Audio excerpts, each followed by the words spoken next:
जितने भी भाई भैया माता बहन आप लोग यहाँ पे बैठे हैं,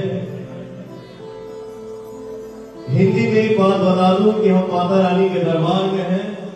हम भोजपुरी में ही गाएंगे, लेकिन माता रानी का भजन ही गाएंगे अपने गुरु जी के आशीर्वाद से।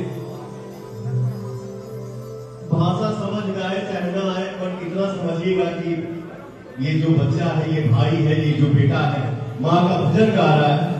बस आप लोग आनंद उठाइए।